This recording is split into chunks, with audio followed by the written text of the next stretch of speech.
Nō mai, haere mai, welcome.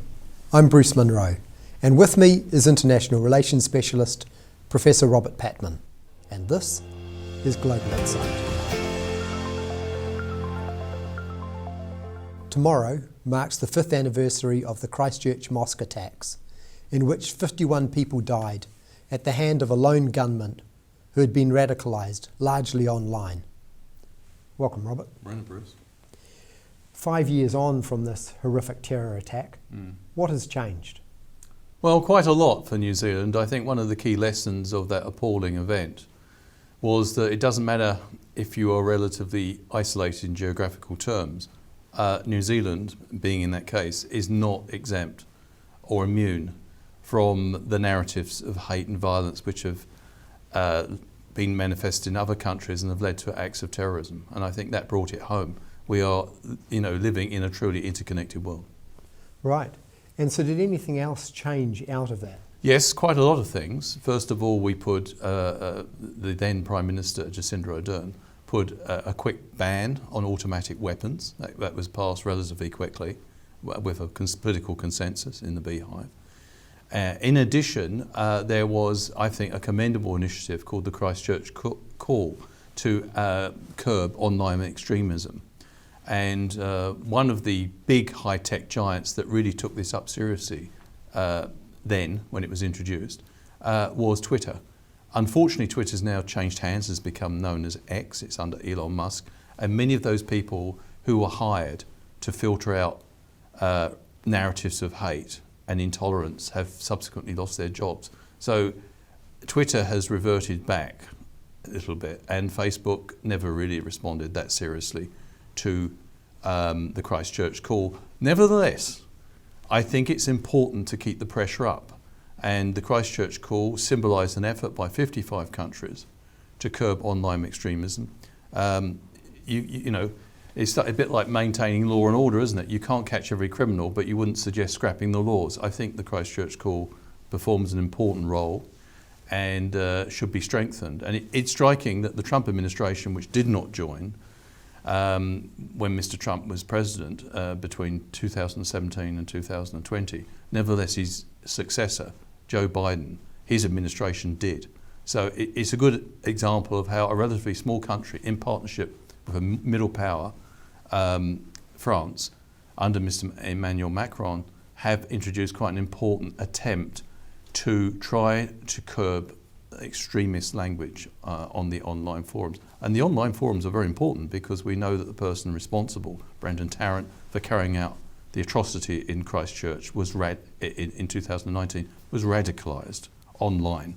And we're discovering a lot more about that now through some brilliant research by people at Auckland University. New Zealand now has an ambassador for counter-terrorism.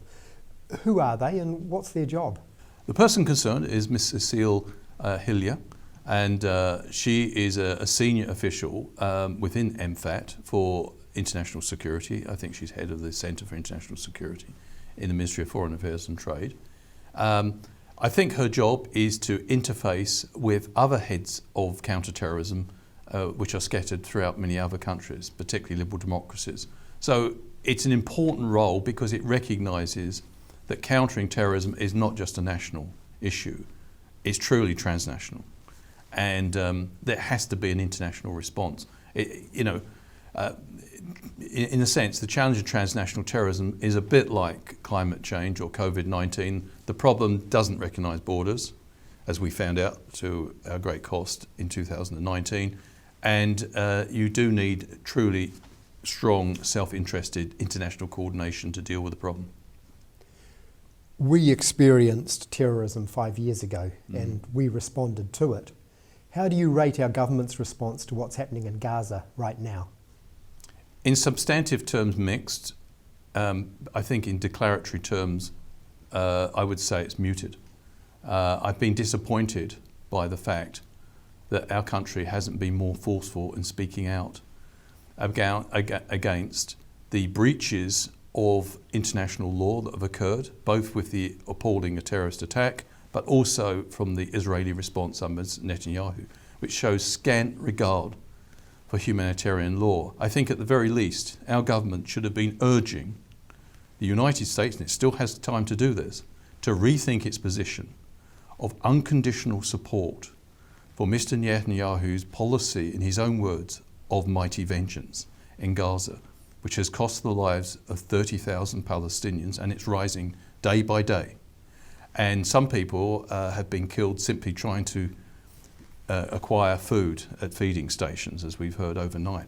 So that's regrettable. Why do I mention this? Because it's quite clear that this sort of incident, this breach of humanitarian law is only, if you like, intensifying narratives of hate and revenge.